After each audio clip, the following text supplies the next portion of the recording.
और लंबे कयास के बाद ये साफ हो गया है कि मऊ सदर सीट से मुख्तार अंसारी चुनाव नहीं लड़ेगा, ये स्पष्ट है।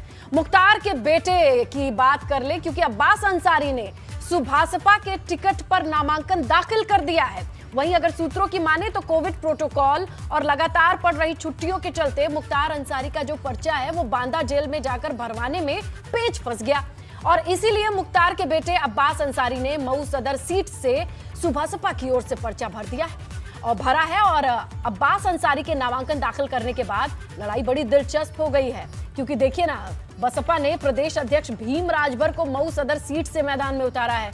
भाजपा के अशोक सिंह हैं जो प्रत्याशी हैं। वहीं कांग्रेस ने मानवेंद्र बहादुर सिंह को मऊ सदर सीट पर अपनी दावेदारी के लिए उतारा है। तो कुल मिला के देखिए, यहाँ मामला चतुष्कोणीय भी होगा और अब ऐसे में जितनी भी बड़ी पार्टियां हैं उनके बड़े चेहरे मऊ सदर सीट पर दिखेंगे।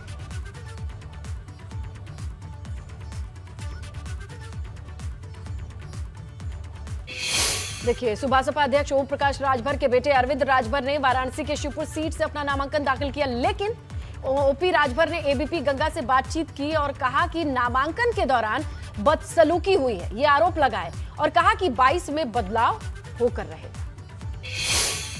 वाराणसी में नामांकन के दौरान माहौल गर्म हुआ, और गर्म क्यों हुआ? हमारे साथ ओम प्रकाश राजभर जी मौजूद हैं। क्या हुआ था ओम प्रकाश? आज हम लोग नामांकन के लिए अरविंद राजभर को लेके हम नामांकन में, मैं और वकील साहब और अरविंद, 3 लोग, चूंकि 3 लोगों की परमिट थी, 3 लोग अंदर गए, नॉमिनेशन हुआ। नॉमिनेशन के बाद जो हम लोग निकले तो कम से कम 500 लोग बैरिकेडिंग पर खड़े होकर के, हम लोग आगे आगे, अरविंद पीछे, बीच में वकील को। इस तरह की मुझे अंदर ही खबर लग गई।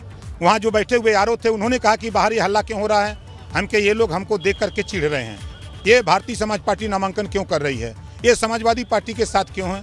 तो उन्होंने कहा कि तो उन्होंने डीएम से बात किया, डीएम को कहा कि वहाँ सुरक्षा व्यवस्था बढ़ाओ, लेकिन डीएम साहब ने इस पर ध्यान नहीं दिया। जब मैं बाहर निकला तो उसके बाद निकलते ही तुरंत मेरा कॉलर पकड़ लिया भाजपाइयों ने।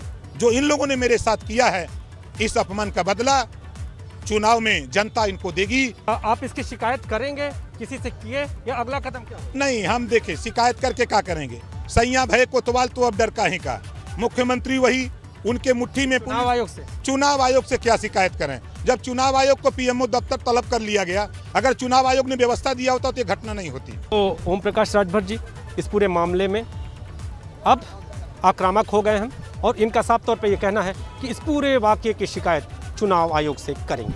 कैमरामैन विशेष के साथ नीतीश कुमार पांडे, एबीपी गंगा, वाराणसी।